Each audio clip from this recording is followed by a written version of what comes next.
Ah, je vais aller au fond alors. Voilà, je vais les donner. Donc voilà, Fabien Fiorini. Je connais Fabien depuis de nombreuses années, c'est vraiment un peu un ami à moi.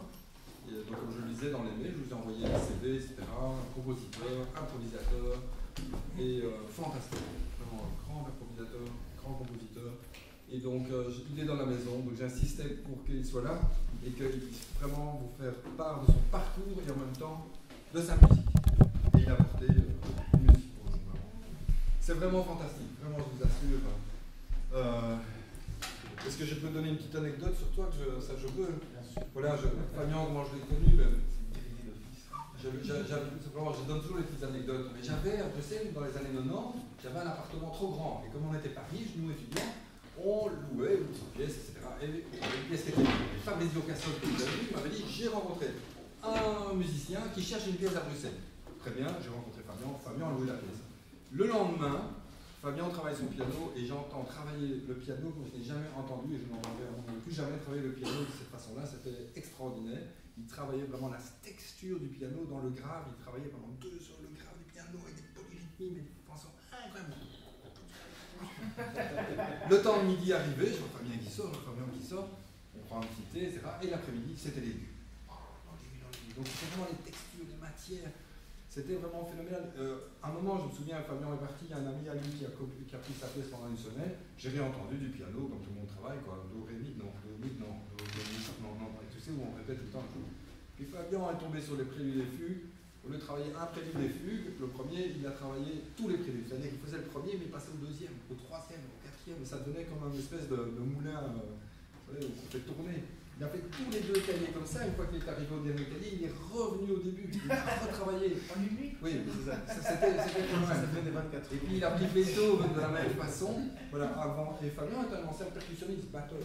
Et donc c'est vraiment, moi c'est comme ça que je l'ai ressenti, je me trompe peut-être Fabien, mais le batteur qui tout d'un coup décide de faire du piano, c'est le batteur au piano d'abord, avec une force, une frappe, c'est unique, quoi. Voilà.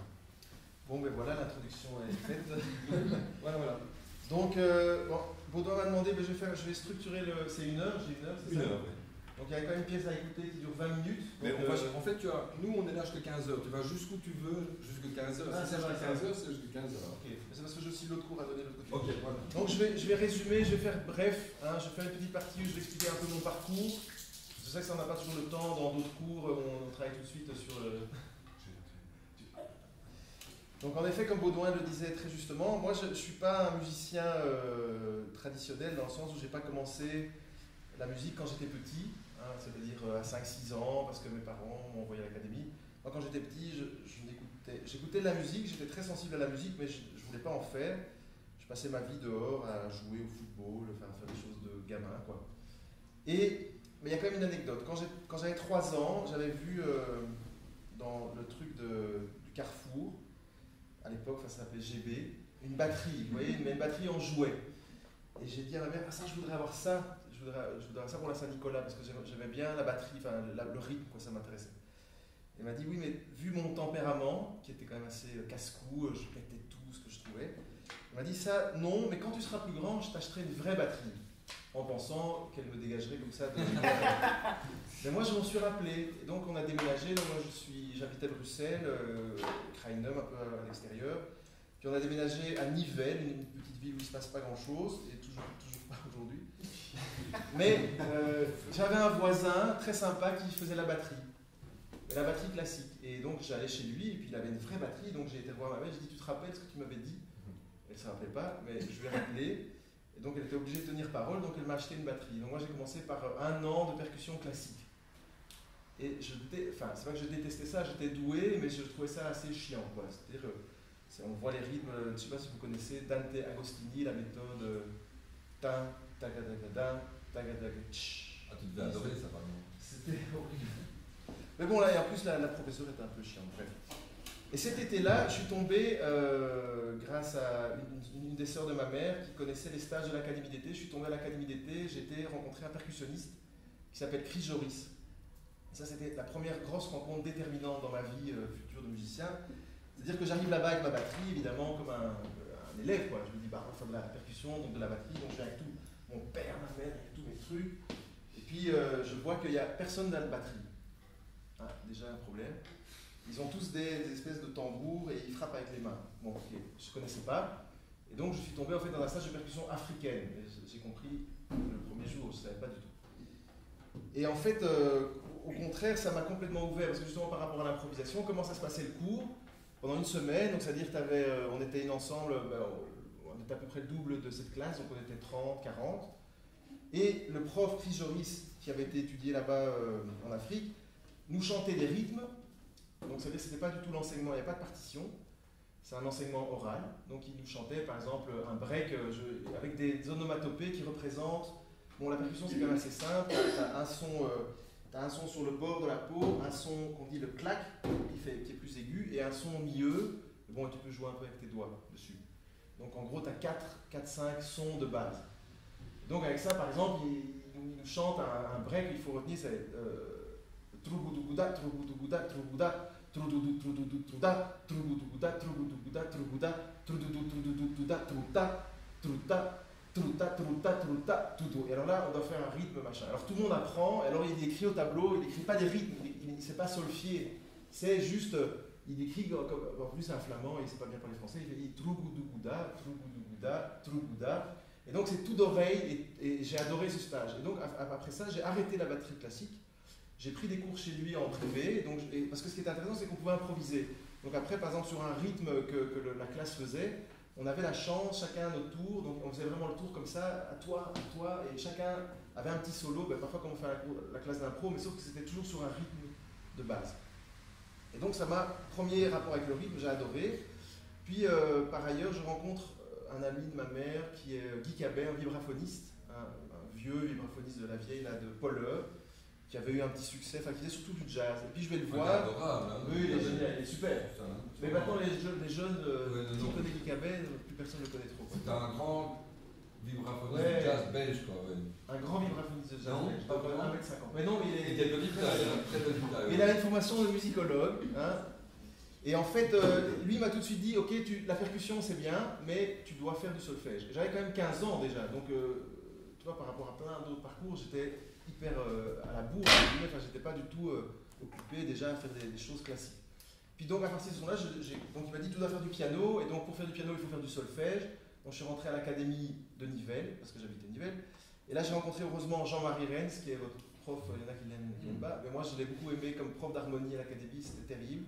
Première leçon, Île de Feu 2 de Messiaen, enfin on est parti, et on va s'accrocher. Donc c'était que des trucs comme ça, donc Boulez, Messiaen, lui était très Boulez, Messiaen. Et bref, il m'a formé, on a fait les chorales, enfin toute la méthode Bartsoun, une méthode nouvelle, pas trop chiante. Et donc moi j'ai fait le cours d'harmonie là, j'ai fait des cours de piano classique.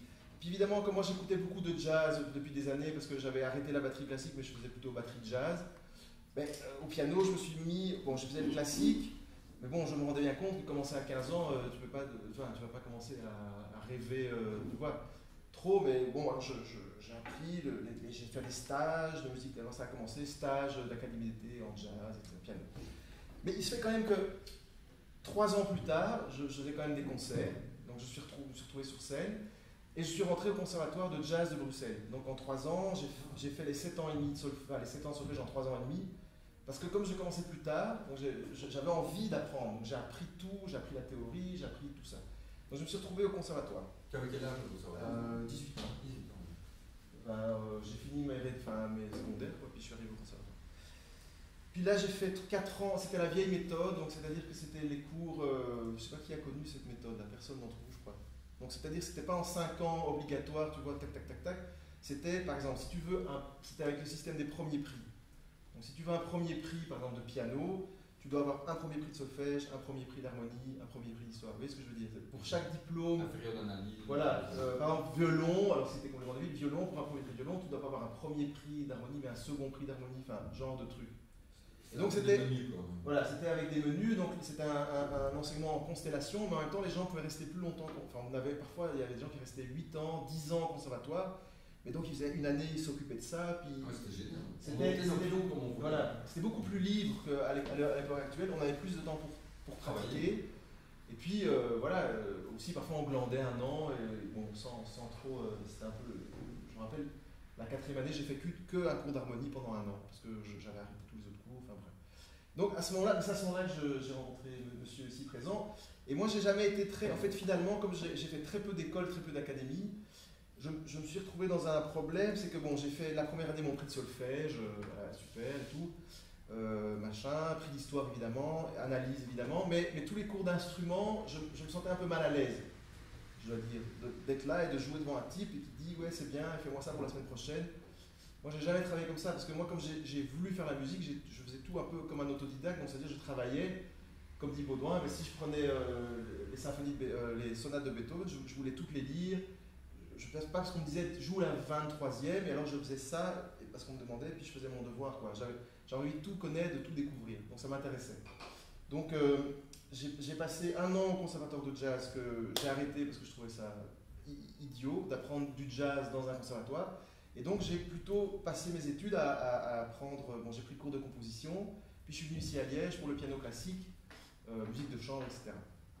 Il se fait que j'ai pas terminé, donc j'ai eu quelques finalités, mais j'ai pas fait mon premier prix par exemple, je me suis disputé avec mon prof. C'était dur le piano, hein, Oui, et puis pour moi le piano classique c'était dur parce que comme j'ai quand même l'habitude d'improviser, je trouvais ça de refaire 2 fois la même chose, pour moi c'était. Tu m'as dit qu'il t'a fallu un an pour oublier tout ce que tu avais appris pendant un an. Ben, c'est-à-dire que oui, après, quand tu sors du conservatoire, enfin moi en tout cas quand je suis sorti du conservatoire, j'ai eu une période où j'ai dû réaimer la musique, parce que j'avais plus trop, j'ai un peu trop fait aussi. Parce que comme quand tu commences super tard, comme par exemple mon cas, on a une sorte d'angoisse de ne pas bien faire et d'être toujours à la traîne par rapport à tous ceux qui ont fait leur cursus. Quand tu as commencé à 6 ans, à 20 ans, tu as 14 ans de piano dans les mains, quoi.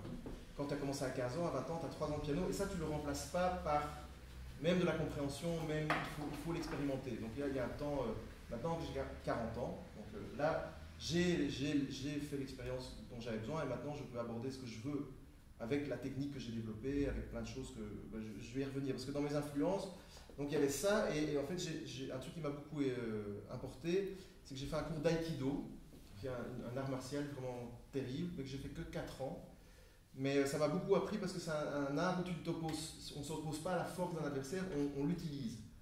Et donc souvent, comme dans la musique, moi quand j'avais commencé la musique un peu sur le tard, j'étais un peu dans un rapport où je pouvais travailler des heures mais en n'étant pas du tout efficace, parce que j'écoutais pas du tout mes profs non plus, je fonçais comme ça, comme une espèce de... Et par l'aïkido, j'ai commencé à comprendre, j'ai commencé à développer une technique de piano pour moi, beaucoup, parce que l'aïkido, tout est basé sur le rond, c'est-à-dire le rond, le cercle. Donc vous imaginez, admettons quelqu'un vous attaque, donc lui il a une force qui est dans une forme de ligne, et vous quand vous vous défendez, si vous rentrez dans une forme de ligne, ça fait ça quoi, donc c'est le plus fort qui gagne. Veux-tu que je... Tandis qu'en aïkido, non, c'est pas mal. Tu ne veux pas pour montrer une Donc attaque-moi avec mon parapluie, regarde. Vas-y, donne-moi un coup de parapluie, voilà. Donc ça veut dire que si Baudouin Dejean va me donner un coup de parapluie, ce qui arrive quand même, parfois ça peut arriver. À Bruxelles. Non mais même fermé, hein. Même fermé, voilà. Il est obligé de me frapper quelque part. Ça fait pas mal, hein. Donc c'est-à-dire qu'on fait comme ça, voilà. Et puis on laisse passer. Si vous voulez, c'est un truc, ça a l'air con, et on fait semblant, on a l'impression que c'est du semblant. C'est un truc qui a changé ma façon de voir. Donc c'est-à-dire qu'en Occident, on s'oppose beaucoup, on est toujours un peu en résistance, on travaille beaucoup dans la force. Et en fait, en aïkido, on ne travaille pas du tout dans la force, on travaille dans une sorte d'écoute et une forme de... Il y a une sorte de mouvement comme ça qui prend d'abord sur soi, puis avec les genoux, il y a toute une souplesse. Et donc ça m'a beaucoup aidé, ça m'a beaucoup influencé en fait.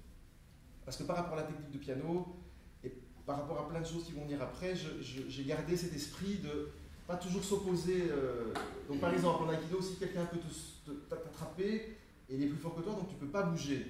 Et donc tout ce que tu peux bouger, c'est ton corps, donc tu arrives à bouger tout ton corps, et parce que tu bouges ton corps, tu arrives à te détacher de cette prise. Donc c'est une façon mentale d'envisager la vie qui après m'a servi pas mal. Enfin finalement, donc je suis rentré plutôt dans des expériences. J'ai fait pas mal d'expériences avec Baudouin, ici présent. On a fait ici une pièce pour grand orchestre. Enfin, j'avais vu dans un mail que tu avais parlé là, des amis. Oui. Alors, moi j'étais chargé de ma petite place à collecter par exemple les 56 ou 53 amis. C'est moi qui étais les voir. Parfois j'ai dû prendre des dictées de ce qu'ils avaient fait, etc. pour faire ça. Puis on a fait la musique pour Pierre Boulez. Oui. Donc moi je suis parallèlement aux études, en fait j'étais déjà en train de bosser avec des danseurs, du théâtre, je faisais des musiques pour du théâtre, etc. Et puis donc moi je suis rentré ici en 1991, ça date, et je suis sorti en 1997. Puis j'ai eu un an où j'ai pas trop fait. Puis après en 1998 j'ai commencé à travailler avec Fabrizio Cassol, donc Akamoon, premier projet avec Ictus. Donc ça c'était un très chouette projet, peut-être même le plus intéressant au niveau du piano, au niveau du développement harmonique. Et puis, enfin voilà, je ne vais pas m'étaler sur tout, mais dans les rencontres que j'ai fait un peu avant ça, donc, il y a 2 stages qui m'ont beaucoup plu. C'était un stage que j'ai fait à l'IRCAM sur la musique spectrale. Donc c'était assez étonnant parce que là c'est comme une sorte de laboratoire. Donc tu vas à Paris, moi j'étais en élève libre parce qu'il y avait les élèves acceptés, puis moi j'étais un peu jeune, je n'avais pas encore composé grand chose, donc il faut y aller comme élève libre. Mais ce qui était très intéressant, c'était voir tout, par exemple, vraiment un gros développement entre l'informatique et la musique. Et surtout, eux, ils avaient des machines et puis des salles spéciales d'acoustique, là. Je ne sais pas si tu as déjà été là-dedans. Ils ont des salles comme ça, vous imaginez, c'est presque aussi grand qu'ici, sauf que de tous les coins et du plafond et du sol, il y a des cônes, mais vraiment qui sont grands comme ça et qui font comme ça. Donc, c'est-à-dire, ce sont des cônes pour annuler toute résonance. Donc, quand tu arrives dans cette salle, tu avances sur un petit promontoire et tu arrives au milieu, et au lieu de parler et d'avoir un écho, on a un son comme ça, parce qu'il n'y a plus aucun écho. Et donc là, ils vont faire dans cette salle, ils font des analyses de spectres. Donc, par exemple, ils demandent à un violoniste ou à un clarinettiste d'aller jouer là, ils l'enregistrent, donc ils n'ont aucune réverbération, ils n'ont que le son pur. Voilà. Et à partir de ce son pur, ils font des analyses, ce qu'on appelle les analyses spectrales, donc ils regardent dans leur spectromètre jusqu'à la 150e harmonie, donc c'est énorme. Pourquoi est-ce qu'on reconnaît par exemple un son de saxophone, d'un son de clarinette, d'un son de piano? Donc il y a toute la période de l'attaque, il y a toute la période du son lui-même. Par exemple, une flûte, tu vois, il y a des harmonies paires qui sont plus prises. Ça m'a beaucoup intéressé parce que j'avais pas pensé à ça, enfin personne ne m'avait raconté ça avant. Et puis l'autre rencontre qui m'a beaucoup intéressé, c'est quand j'étais faire un stage, c'était en 1994. J'ai rencontré Gary Peacock, le contrebassiste de Keith Jarrett. C'est un mec, lui aussi, toute une vie, il était pianiste, et puis il s'est mis à la contrebasse. Et puis il en a eu marre, il est parti 10 ans vivre au Japon. Il a été moine, il a vécu dans un monastère zen pendant 10 ans. Donc c'est un type, quand tu le vois, je me rappelle, il avait comme 2 charbons à la place des yeux, il est comme ça. Il a une énergie mais hallucinante. Et il était hyper concret. Et donc par exemple... c'est contrebassiste. Oui, contrebassiste, ouais. Il joue faux, mais il est super. C'est pas grave. C'est pas grave, il joue super. Et donc, si vous voulez, donc, par exemple, dans un certain milieu, vous avez tout le monde a des stars, enfin, ou tu vois, des espèces de gens qu'on dit. D'idoles, voilà. Et donc, dans les élèves, il y avait des gens qui l'idolâtraient complètement. Donc, quand ils jouaient devant lui, mais ils tremblaient comme ça. Mais ils n'arrivaient pas à jouer, donc ils étaient complètement coincés. Et lui, il ne comprenait pas, tu vois, il était cool, quoi. Et eux, c'était complètement en stress. Ils n'en mettaient pas une. Et alors, il dit, mais est-ce que ça vous arrive de jouer, d'être stressé? Les gars disaient, oui, non, mais ça ne nous arrive jamais comme ça. Mais il dit, mais si maintenant vous voyez que ça vous arrive, vous devez vous entraîner chez vous, vous devez pratiquer en jouant comme ça, tu vois. Et donc, c'est-à-dire que lui, il m'a dit quelque chose de très intéressant, parce qu'il a demandé à tout le monde, qu'est-ce que vous faites quand vous devez jouer et que vous êtes stressé? Bon, peut-être pour les futurs pédagogues, c'est moins ça, mais pour ceux qui vont sur scène, quand tu dois jouer devant les gens, tu as toujours un moment donné où soit tu stresses et ça t'aide, soit tu stresses et tu joues moins bien que chez toi. Il y a 2 types de stress. Il y a un coup où d'un coup, voilà. Et justement, le cours d'impro, c'est des cours où on aide à connecter tout ce qu'il faut dans le corps pour être moins stressé ou avoir le bon stress. Et donc, il a demandé à tout le monde ce que tout le monde faisait. Évidemment, tout le monde disait, moi, je prends un petit verre d'alcool, moi, je fume un petit pétard. Nous, on entendait qu'il en fumait parfois 10 d'un coup, pour ne pas citer les Walter Huss. Enfin, chacun a son truc, quoi, tu vois. Et moi, je lui dis, mais oui, bon, ça, c'est intéressant, mais vous, qu'est-ce que vous faites? Et là, il a dit un truc vraiment aussi, un truc clé dans ma vie. Il a dit, quand je fais rien, donc si je suis stressé, je joue stressé. Alors, c'est pas possible dans tous les styles de musique, mais par rapport à l'improvisation, c'est quelque chose de possible.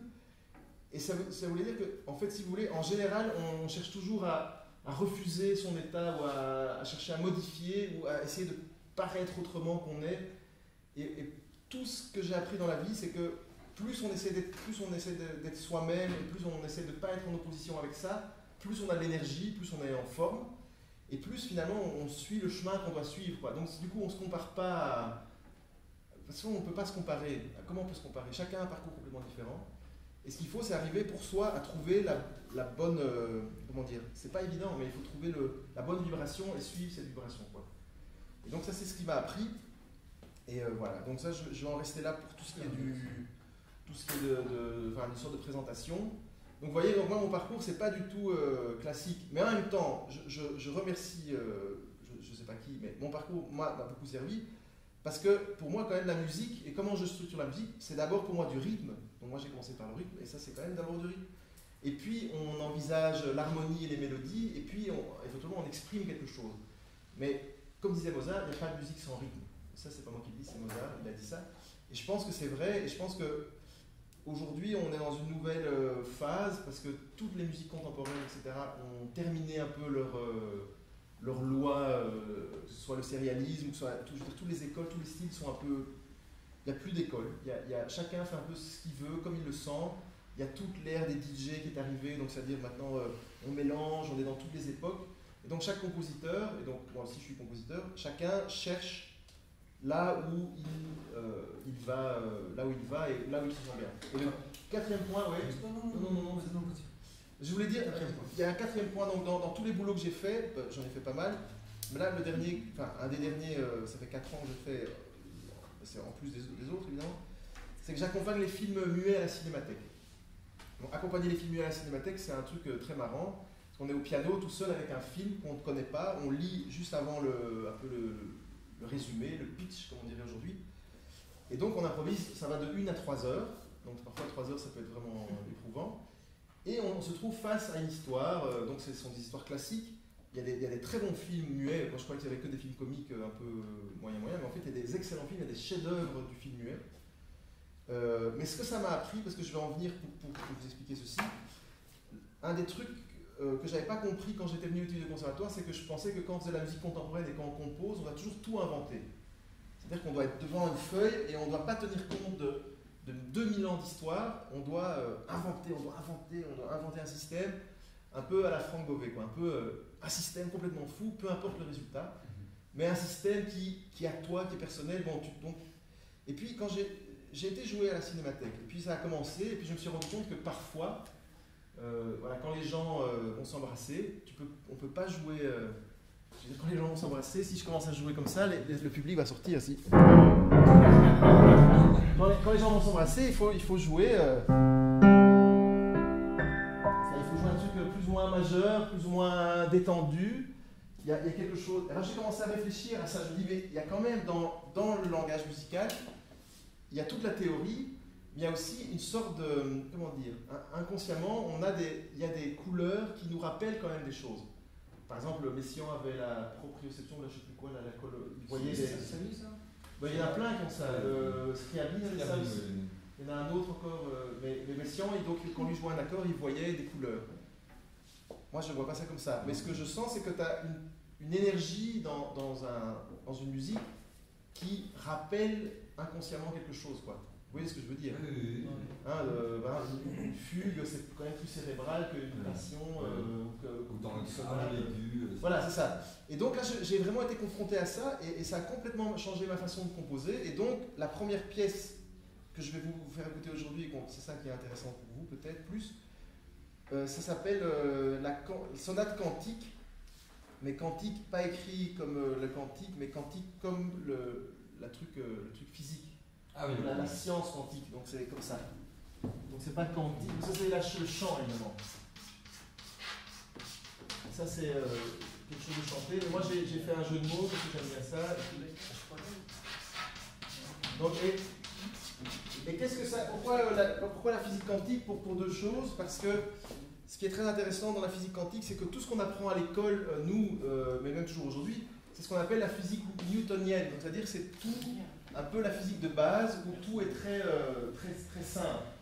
C'est-à-dire vous avez une force, vous prenez ça, vous avez une force, vous le montez, il augmente sa force potentielle, vous la lâchez, baf, ça tombe, etc. C'est toute la force de l'attraction, c'est toute la force... Bon, mais il est venu un type, évidemment, vous connaissez tous, qui s'appelle Einstein, qui a complètement changé cette vision parce qu'il a inventé la loi de la relativité. Et à partir de cette loi de la relativité, la science, en tout cas la physique, a commencé à développer ce qu'on appelle la physique quantique, c'est-à-dire qu'on s'est rendu compte que ce n'était pas aussi simple que ça, c'était pas aussi simple, et qu'en fait on s'est rendu compte à un moment donné quand on commençait à rentrer dans les particules, il y a une particule qui à un moment donné est là, et puis une fraction de seconde après est à 10 km, et puis il revient là. Donc il y a des choses qui nous échappaient complètement. Et donc, je me suis basé sur ça, parce que, donc, comme tu disais, moi quand j'étais à l'école, pour moi au piano, ce qui m'intéressait le plus, c'était la lecture à vue. Donc tous les jours, je lisais une sonate de Beethoven, comme il y avait 32 sonates et 30 jours plus ou moins dans un mois. Chaque matin, c'était mon truc du matin, je lisais, quand c'était des faciles, je lisais plus ou moins en tempo. Quand c'était à la heure clavier, je la lisais à 2 à l'heure, parce que bon, c'est impossible de jouer ça trop vite. Et donc j'ai en moi une mémoire de tous ces moments. Donc pour écrire cette pièce, ce que je me suis dit, puisque j'avais découvert ce truc un peu sur la mémoire à la Cinémathèque, je me dis, bah, en fait j'aimerais bien faire une pièce qui est basée sur la mémoire. Donc qu'est-ce que c'est une mémoire et qu'est-ce que c'est ma mémoire? Pas la mémoire, mais ma mémoire. Donc je me suis dit, pendant que je vais écrire cette pièce, donc j'ai écrit ça au mois de juin 2010, j'ai ouvert aucune partition de Beethoven. Je me suis dit, pas de partition de Beethoven. Juste ce que je m'en souviens, avec ce que je choisis, mais aussi comment je le dévie. Parce que la mémoire, elle est parfois pas tout à fait juste. On se rappelle, ouais, il y a des trucs qu'on a joué il y a un an, on se dit, attends, c'était comment? Attends, et on transforme un peu, enfin, on a des bouts. Parce que c'est comme une espèce d'ordinateur, on n'est pas tout le temps, si on n'est pas tout le temps activé, ça disparaît. Donc, comme les vieilles photos, vous voyez les vieilles photos du début du siècle, il y a des zones parfois d'ombre. Moi, je trouve ça super intéressant, justement. Donc, cette sonate, qu'est-ce que j'ai fait?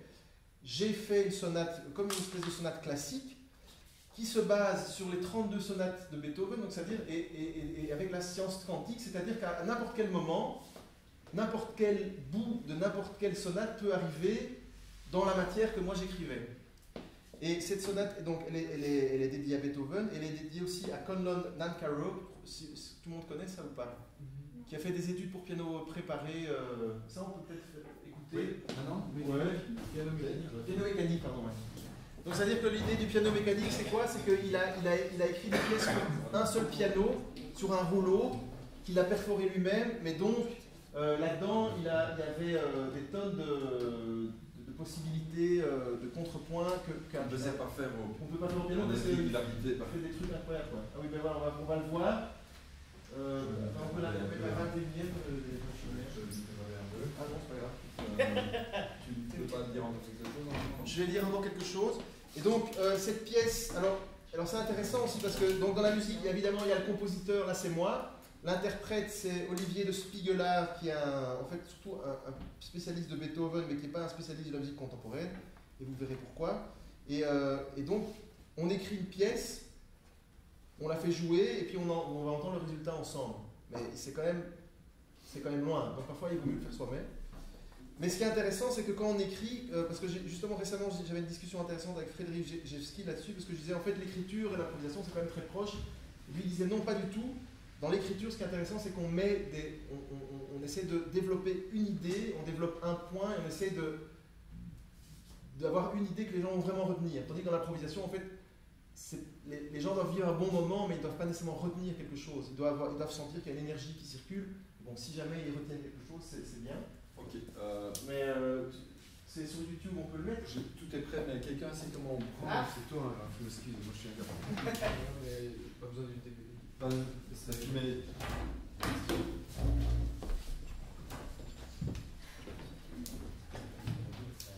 vais pas voir comment tu fais. Alors, ok. J'appuie sur source. changer la source pour que ça arrive au Ordinateur, ok. C'est tout. normalement. Après, il y a. Et ça vient là? Ouais. Ah voilà. Ok, merci beaucoup.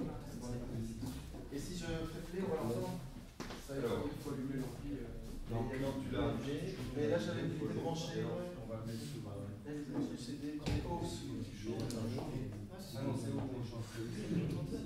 Ah oui, voilà. Tu vas lancer là?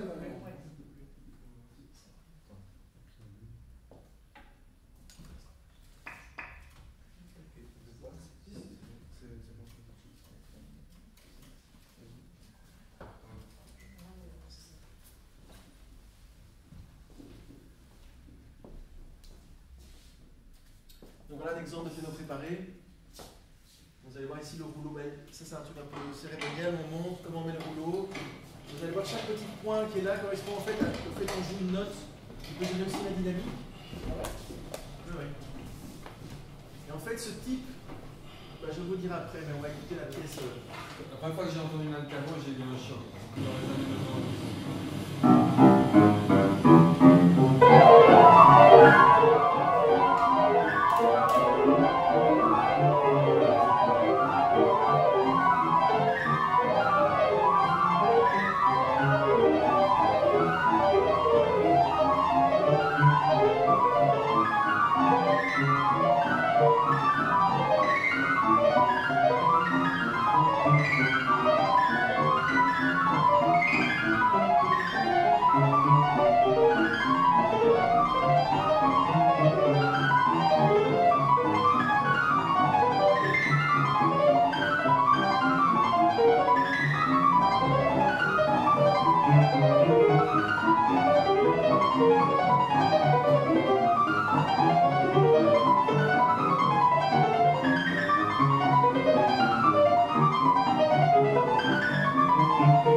Dans les années 1920.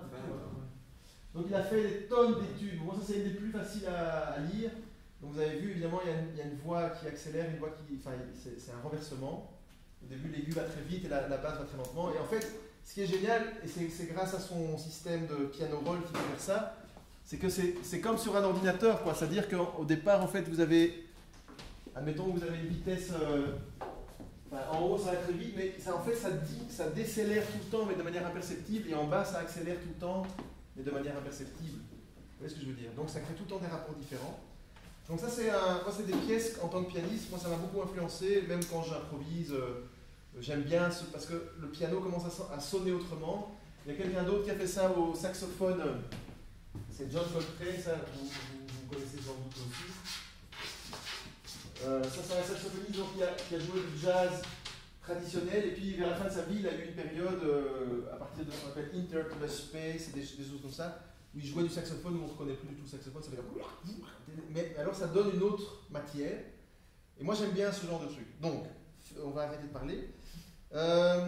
Si vous voulez suivre la partition en même temps, en fait j'avais pas prévu de faire des photocopies, on peut peut-être se mettre tous autour de la partition, ou vous préférez d'abord écouter comme ça. Non, ceux qui veulent, on peut se mettre autour de la partition. Prenons le temps, ceux qui veulent venir ici. Donc moi je propose d'écouter tout, et puis on analysera peut-être un mouvement. Ça dure 20 minutes.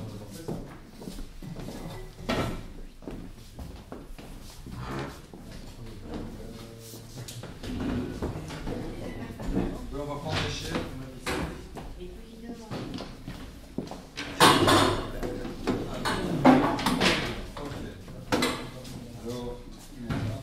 Et alors, comment vous choisissez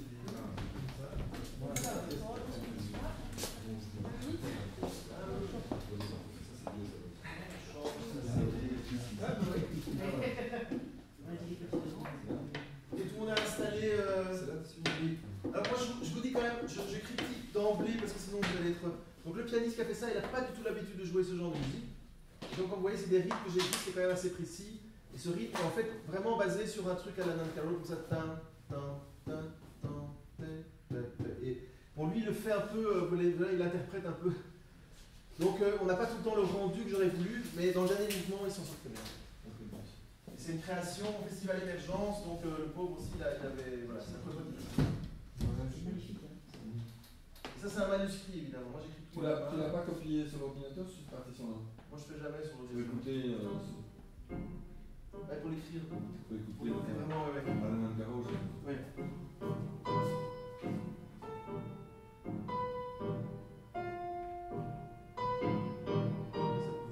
Ça va le son, ça. Comment ça va?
quatrième.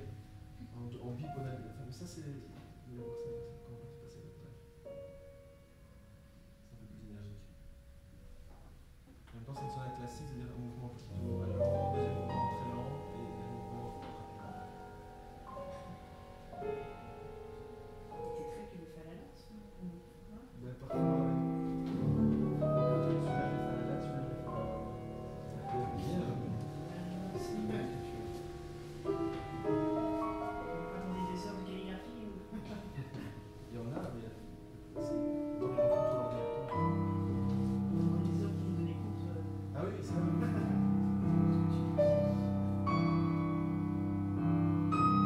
Ça, c'est Frédéric Geffsy. Donc, genre de lecture qu'il faut que ce soit lisible.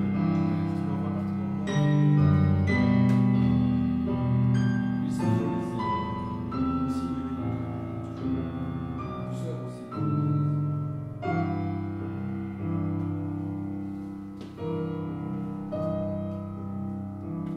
c'est un bon moment quand tu dois copier comme ça. Là, C'est pour ça qu'après c'est à la main, c'est ça, ou c'est à la note. On fait des jingles.